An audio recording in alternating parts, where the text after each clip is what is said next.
alternative. Welcome everyone to the Voice of Terminus show. I've got Josh with me today. Say hello, Josh. Hello. We have Lex with us. Say hello, Lex. I wouldn't admit that to anybody if I were you. And in the background we have the wonderful Shy, who's moderating as usual, taking your questions during chat to bring them up. And today we're joined by Solitude, the Pickle Queen. Hello. Yay! Hi. This one has been a long time coming. Yep, definitely. So, Pickles look delicious. I love the Pickle Queen. before we kick everything off,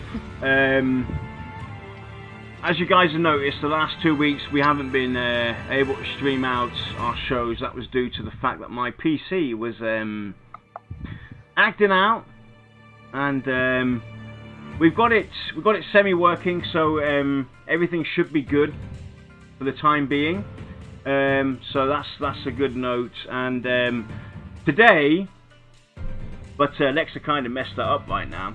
We celebrated our 1000th follow on Twitter. Minus one. Minus one. That's a lot. There's minus one. right now. And basically this month's all about the 3rd year of the Voice of Terminus being around. And we're going to have a big show on the 22nd where we sit down with friends of the community and look back at the last 3 years we've been doing this, talk about our ups and downs, the beginnings of it, answer your questions that you might have. And it's all because of you guys out there, the community. We wouldn't still be here doing this if it wasn't for you guys. So a big thank you goes out to everybody who's been supporting us, following us, and just engaging with us. So a big thank you to you guys, and up for the next 3 years, huh? So let's go and start this off, shall we? Wait a minute. Did you just say the next 3 years? Minimum. Hey, I think we need to sit down and review my contract. Your contract already states 10 years, so... Then I need to stop signing paper you send to me. Hey, it's not my problem, that's magic ink. I didn't sign a paper. It's magic ink. I need health benefits too. I want my 401k. It's magic ink. Ain't that magic? Don't disappear for me. Anyway, I'm still waiting for the insurance. Oh, we're not insured, trust me. We have no insurance. Yeah. Some of us aren't even bonded. Alright, should we go and start this off? Yeah, we'll get started. So, Miss Solitude, can you please give us a little bit of a history about your gaming background? Alright, so a little history of my background is, fortunately I was able to grow up in a household where we had every electronic device possible, everywhere from Ataris to Commodores to you name it, and we had it. So I used to play that pretty casually growing up. Growing up on a farm, I spent most of my time out with the horses and doing that stuff. But it wasn't until, I would say, 1993, it was about 6 months after I got married to my previous husband. He was a total computer geek, and one night he had SimCity up on the computer, and he said, "Hey, come try SimCity." Like, I don't really want to do that. No. So he finally got me on there, set a jar of pickles beside me, and I literally was on that for hours and hours and hours and hours, and after that, every day, all the time. The pickles or the game? Both of those. Oh, okay, I was on that jar of pickles like you wouldn't believe. So basically the pickles are there, so as long as the They were jar's full... Clausen pickles even. I remember very well. They're most probably there. Until the jar's empty, she can't stop playing. Yeah, and I always have multiple jars, so it was quite a long time. Costco has like 5-gallon things of pickles you can get. They have pails, by the way. Mm-hmm. Yeah, that's what I was saying, like 5-gallon ones. I went there the other day, and I saw them, and I thought of you. Oh, that's nice. Does that mean we should hug bottles of pickles now? Yeah, definitely. Oh, next but time that I have kind of... Oh, sorry. I was just saying, next time I have one in there, I'll go, let's buy a jar of Solitudes.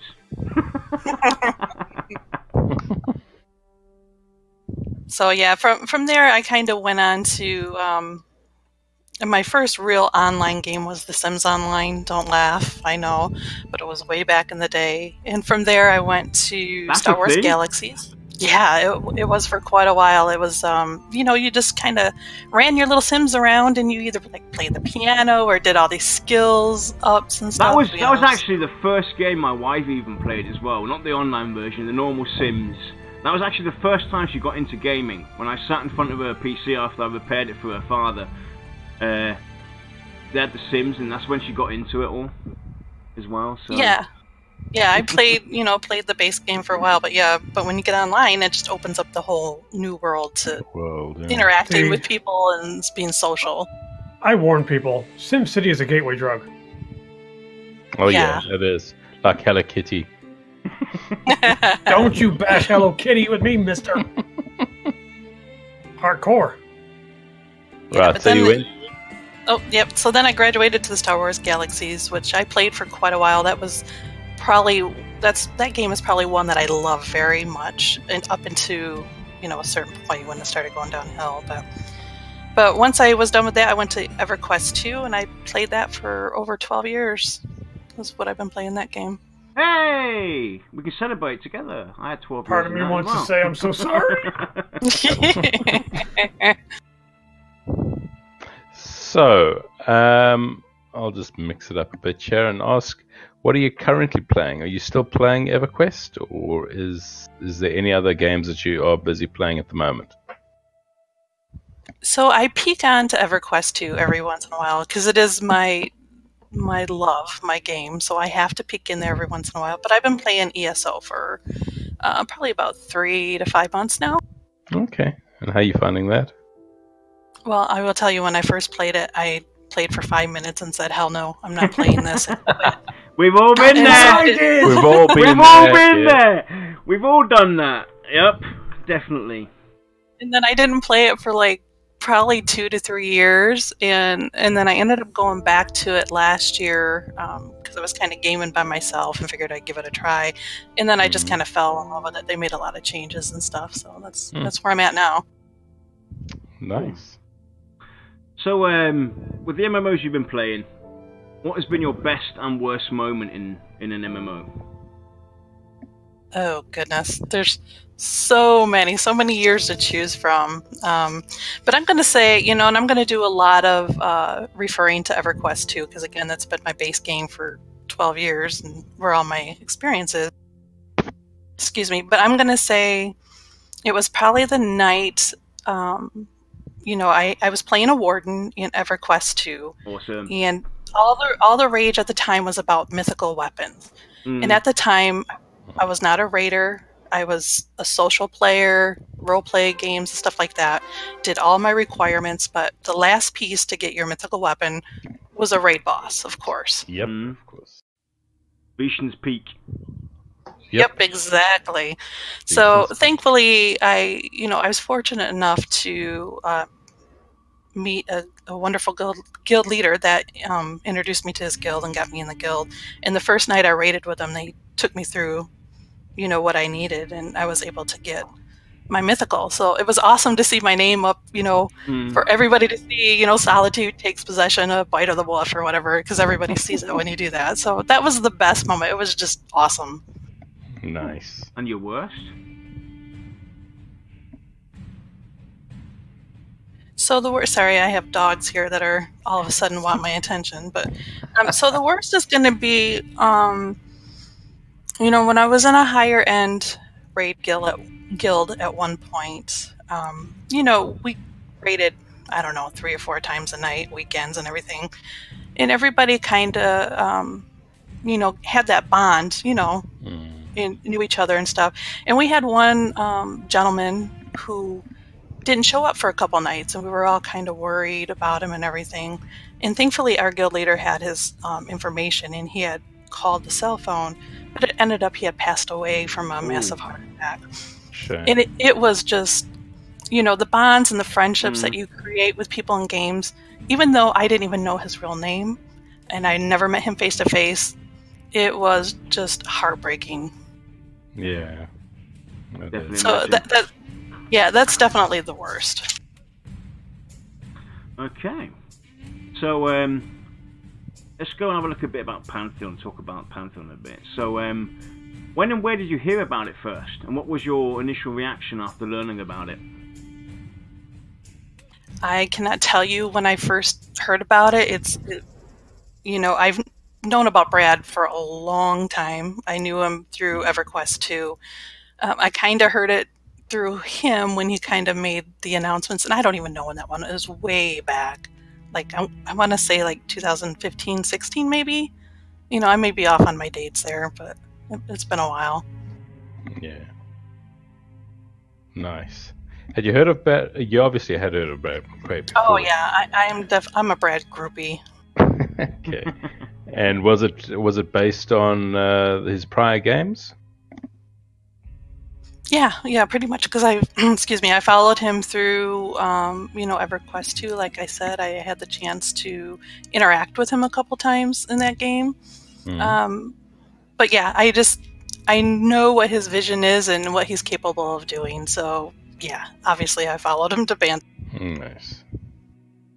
So when it comes to Pantheon, I'm curious what the difference is between Pantheon and all those other existing MMOs that really kind of sparks your excitement. Oh, that question is very easy. It's the community. I mean, you cannot find a better community out there right now than the Pantheon community. I mean, the game hasn't even been released yet. And the community is probably one of the best and strong knit that I've seen in a very long, long time, if ever. Yeah. That's true. No. That's very, very true. And delving a little bit deeper into Pantheon, what races have caught your eye the most, and what class are you likely to play? Well, I'm definitely going to go with a healer. I'm a healer girl at heart. I will probably play a cleric. Normally I play druids, or I have in the past, but again, going back to EverQuest 2, when I started raiding, I kind of had my arm twisted to roll up a Templar for one of the groups that needed a Templar, and they drugged me kicking and screaming, and sure enough, I got my Templar up and started healing with her, and I loved it. I just fell in love and probably didn't touch my druid for years. Shocking. Yeah, it was a very fun class to play. Also played it. But yeah, so that's very, very nice. And then, in terms of the races, which do you dislike, and why? Every girl wants to be a mermaid. And And some men. And so Hey, hey, at least my me is female still. That's it, mermaid. Otherwise, I would have said mermaid. I'm a merman. No, who you're doesn't not. want like a fish fin and Merman boobs woman. hanging out, running around? I mean, that's every girl's dream. You got to think of, was it aqua dynamics, or what's the word I'm thinking of? You can't have that extra drag when you're a merman. Yeah, But that's weird. Yeah, the Darkmire, they're pretty interesting to me. I would love to see how they play out in the game.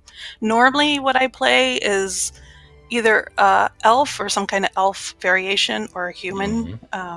Outside of that, not much else. But yeah, the Darkmire, I really want to see. I want to be able to swim. And disliking fast. races, though? Which ones do you dislike? Anything that's cat, really. I hate cat, fuzzy races. Top races. You don't like Khajiit? No. Which is funny because I love cats in real life, but for some reason, somewhere, someone must have punched me in the face that was a cat, because I just do not like them.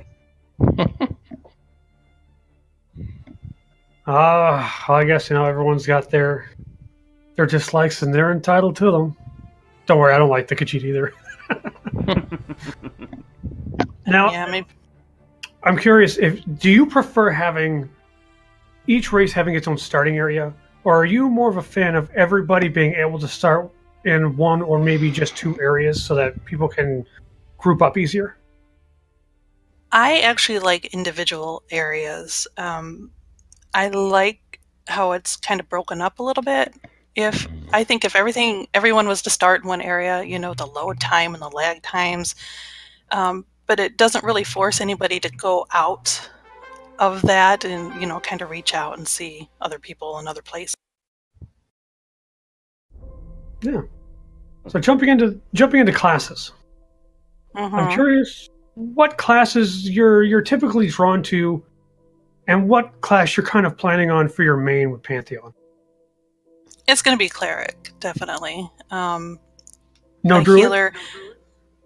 Well, I've kind of thought about that, but it really depends on how the druid is played out. And again, going back to EverQuest 2, where they kind of had the subclasses of that, like the druid, they had the warden and the fury, so each one kind of had their differences. So it just really depends on how that's going to work. Like, I don't like the damage heal kind of play style, but I do like the heal over times play style.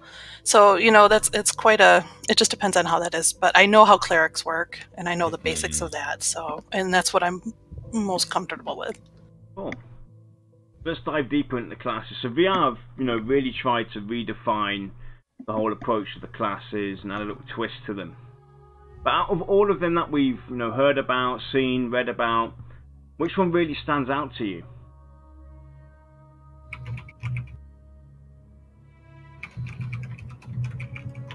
Oh, sorry, say that again. Lagged out there. Sorry. No worries. We have really tried to redefine how the classes are approached, add those little twists to them. Which one stands out to you the most? I'm gonna say, if you're talking Pantheon, to me, none of them really stand out because they're pretty basic to me. Again, with the comparing to the subclasses with the EQ2, where I'm used to seeing a little bit of difference within the class itself. So to me, I don't know, it seems pretty standard. So nothing really comes out, and even the Dire Lord, maybe a little. So everybody has their favourite class or class that they're drawn to.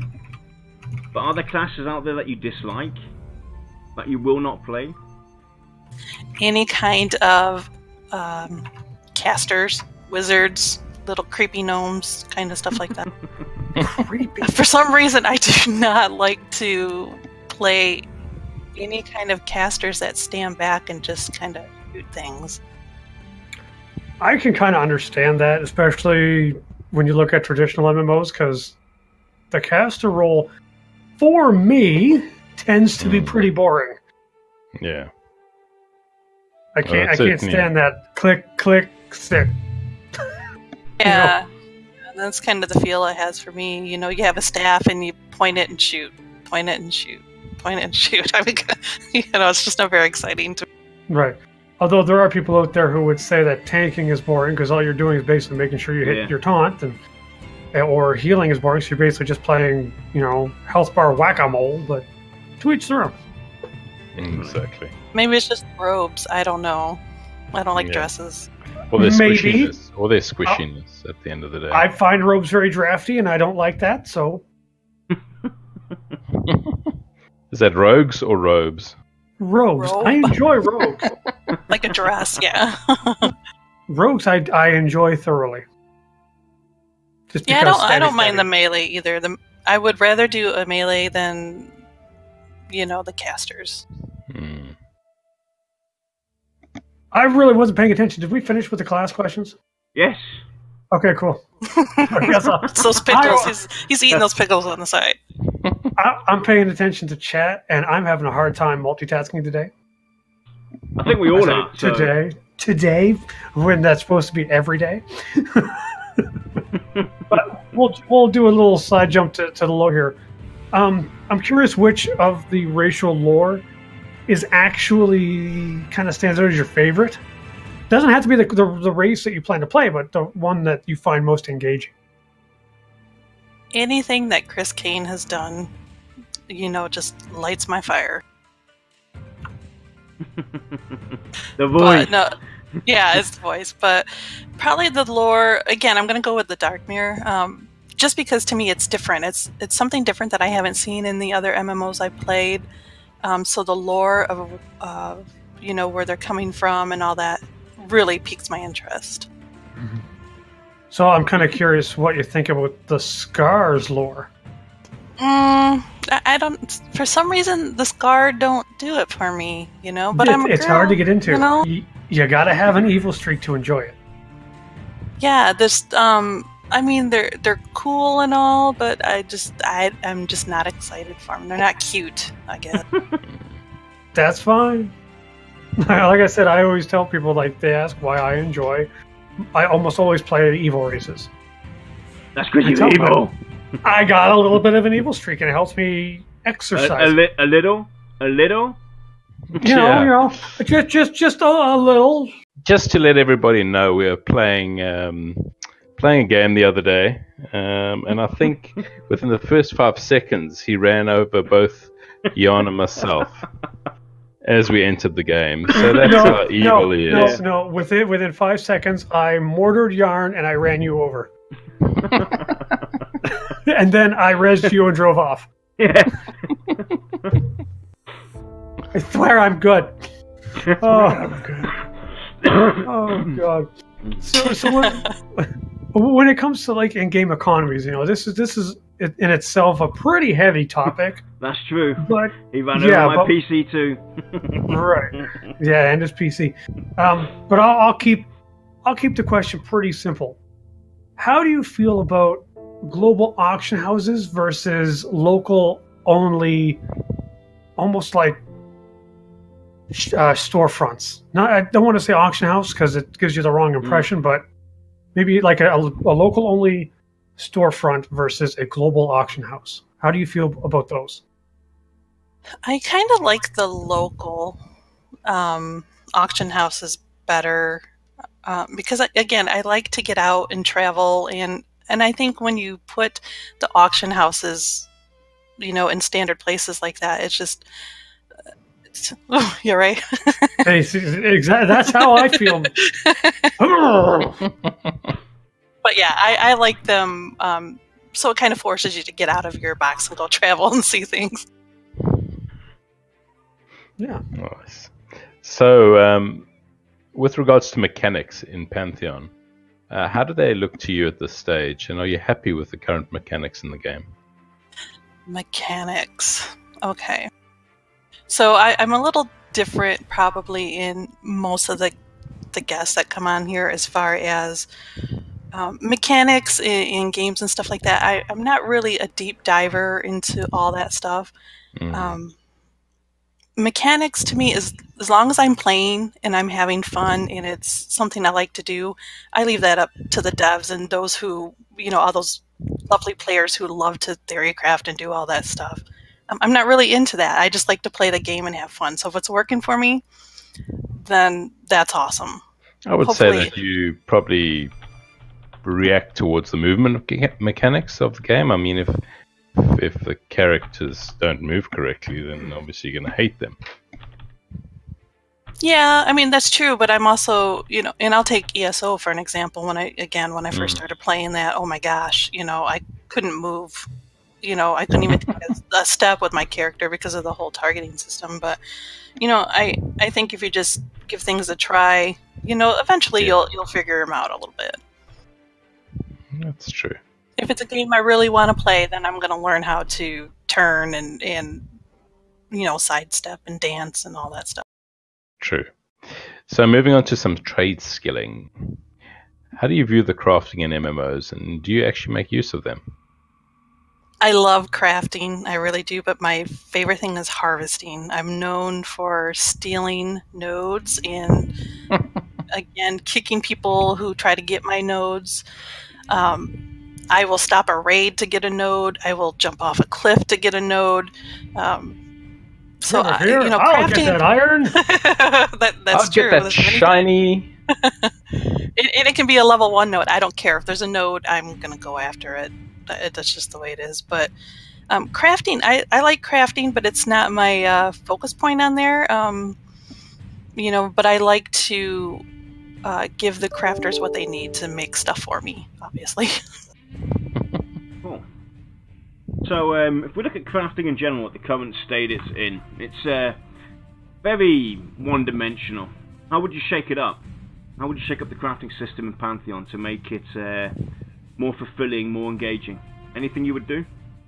I would love to see it kind of like how Star Wars Galaxy's crafting was, which I thought was an awesome system, particularly the bioengineer line. I don't know if anyone played that or knows a lot about that. So long ago. Yeah, it was quite a while ago, but I like, of course you have the standard armor, the standard weapons, that kind of thing, but I like the bioengineer who could do like combat pets for non-combat classes, depending on what you found to craft them with, different levels and different ranks and stuff like that. So that's the kind of crafting I like, is where it's just not so standard, where you can kind of delve into other areas. Mm-hmm. Very nice. So, with regards to housing, obviously EverQuest 2 had great housing system in there. But in your opinion, which type of housing would you like to see? Open world, instance, or a mix of both? If I had my choice, I would not have housing. No? Yeah, I don't like housing. And I remember in EverQuest 2, even when the guild housing, or when the big guilds came and stuff, it just kind of took everybody out of the cities and everything, and everybody just started hanging out in guild halls. And then you started again having that separation and, not the whole social piece of it. So in that, I don't like to decorate. Again, I'm usually harvesting or healing, so, but yeah, I'd rather not see the housing.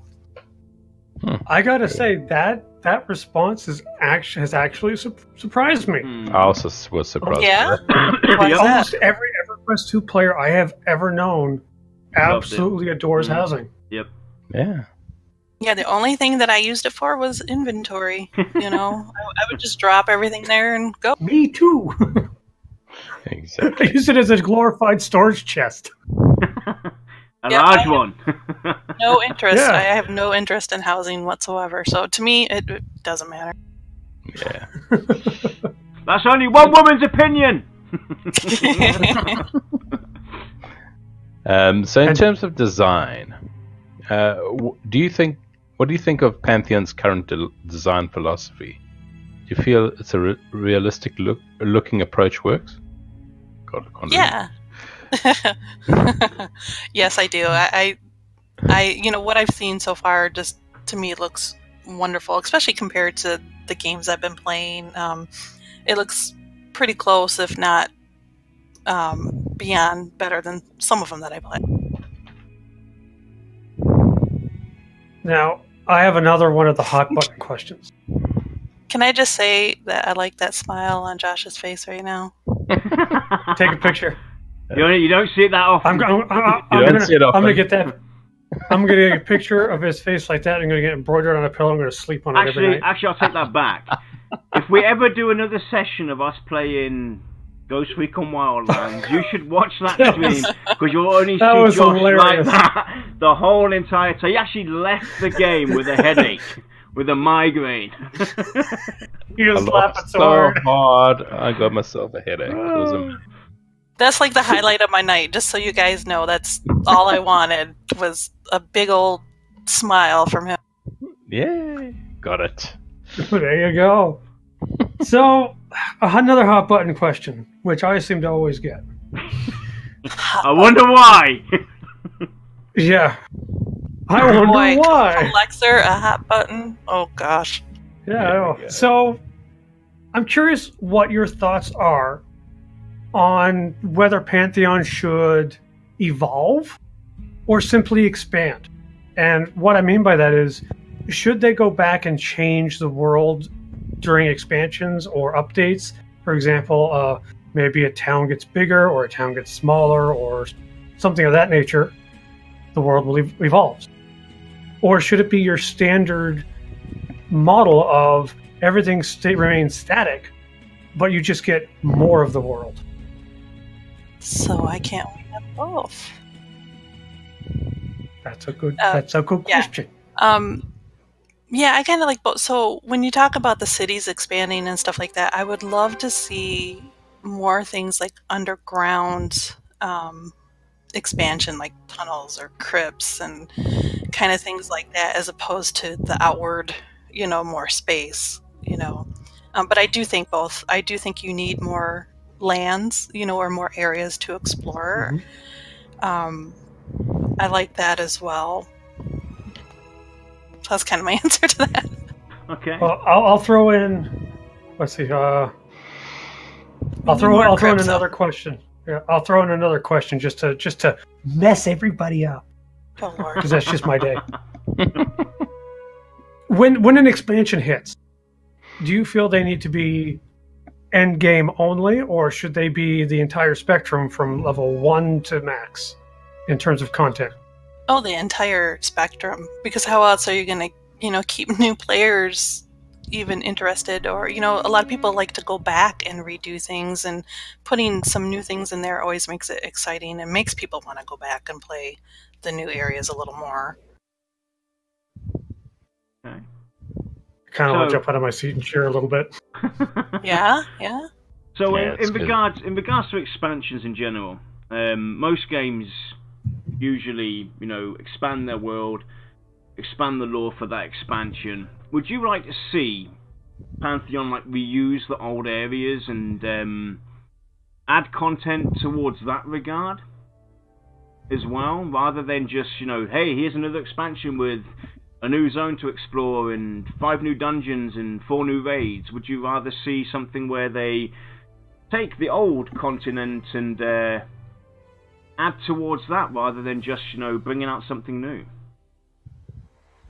Again, I'd like to see a nice mix of that,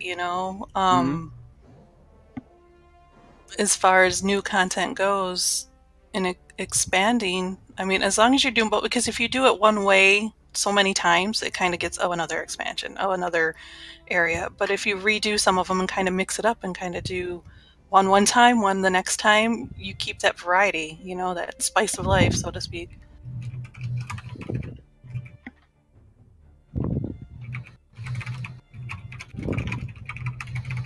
I suppose I'm up next, but I'm typing a reply here. I can hear. Please hold. We will commence Your message shortly. is important. Your call is important to us. Yes, Please hold another available I will agent. say, this pickle picture just has me totally distracted. While you're waiting, have you checked our knowledge base? Your call is important to us. You are number 43 in line. Your call will be available for an agent in 2 hours. Yeah. Please stay on the line. Your business is important to us. Right there, I usually go, liar! Your call will be in the answer in the order it is received. Okay, right, bring it back, come on. Bring it back. Yeah, okay, so now I got a really important question for you here, and it's not the most important one, but it's still pretty important. Would you attend a Pantheon style of event? How far would you travel to get there? And what would it actually take to get you there? I'm asking for a friend.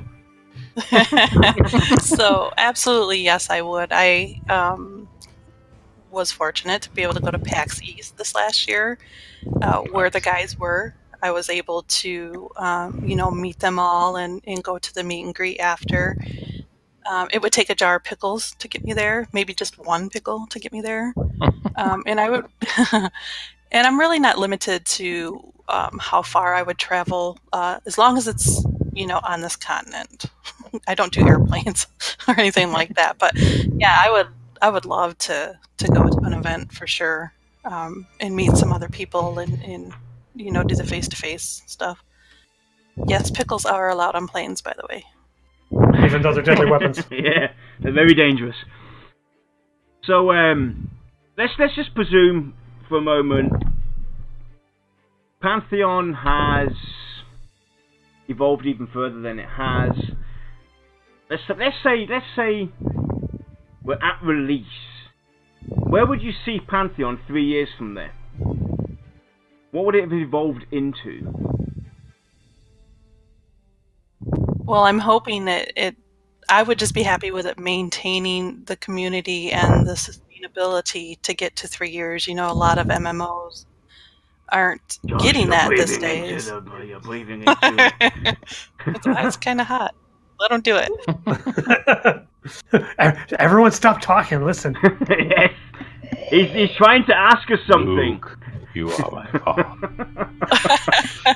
So, That's okay.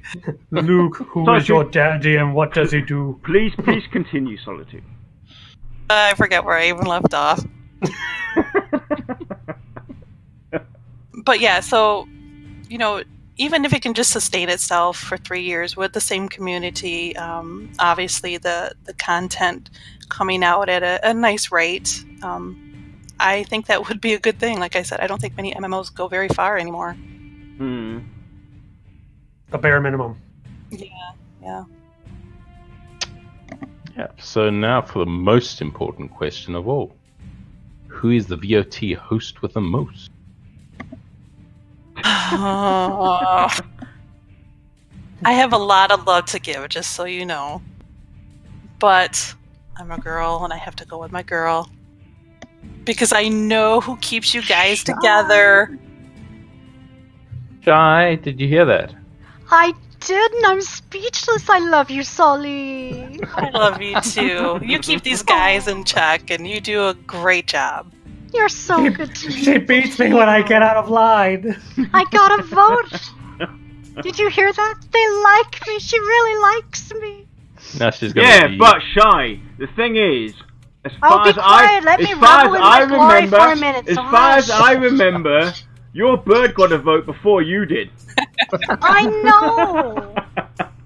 Tell me about it, but that's okay. It's your birthday, so who knows?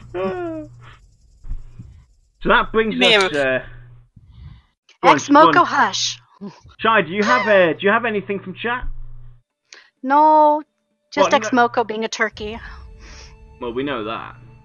Yeah, I know. He's same old. Moco being a jive turkey. So that brings He us is.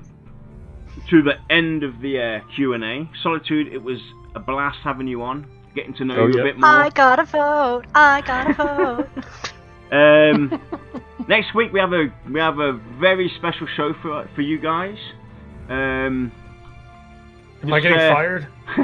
You might actually, yeah. So hush hush. Now next week is going to be a good show. Keep an eye on Twitter for the information on that. We're not going to reveal too much now, but you'll definitely want to tune in next week. And like I said, after that we will be celebrating our 3rd year officially on the 22nd of March with a few guests that are also here in chat. We're going to have Nathan Napalm, Basgrim, Pantheon Plus on there. These 2 guys are going to be here with me. We have Shy and a few other people with us as well. And we're just going to chit-chat, hang out and talk about it. And with that, we hope you have a great weekend. I'm glad my PC hung out and survived. Knowing my luck, after I stop recording this and stop the stream, I'm going to get a blue screen. So well, I'll let you know about that. 3 years on Twitch is like 30 years in real life, people. So. Sure feels like. Well, yeah, look at my hair, man. I mean, those 3 years, I've got a lot of hair. Oh, and next week you're all going to notice I'm going to look a little different. Oh yes. But still handsome and debonair as I wouldn't go that far. I'm going to look like a rotting cantaloupe. Actually, that's a very decent way to describe what you was really going to say. Thank you, Lex, for staying PG. Yes, that is my PG version of what I'm going to look like. Let's just say, if you've watched Deadpool, when he first shows his friend from the bar what he looks like, that's what it's going to be like. So with that, Mr. Positivity, all of this is going away. Have a great Mr. weekend. Optimist, and we'll see you all next Friday. Yep. Have a great weekend. Take care, everyone. Be safe. Take care. Have a great weekend.